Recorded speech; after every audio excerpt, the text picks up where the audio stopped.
आजचा प्रश्न आहे, खालील आकृतीत एकूण किती चौकोन आहेत?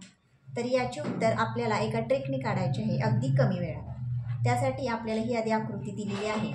त्याचे उत्तर काढण्यासाठी, त्यातील चौकोन मोजण्यासाठी आधी आपल्याला एक ट्रिक वापरायची आहे.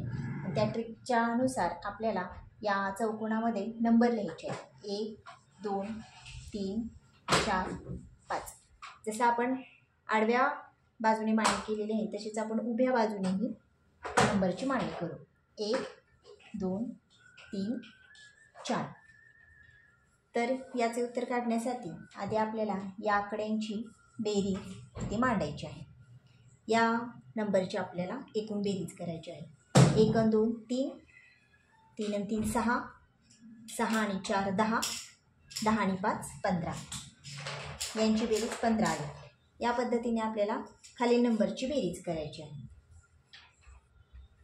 1 आणि 2 3, 3 आणि 3 6, 6 आणि 4 10. तर आपल्याला दोन नंबर मिळालेले आहेत, 15 आणि 10. या दोघांचा आपल्याला गुणाकार करायचा आहे. 15 गुणिले 10. याचं उत्तर आपल्याला मिळेल 150. तर खालील आकृतीमध्ये आपल्याला टोटल 150 चौकोन मिळणार आहे.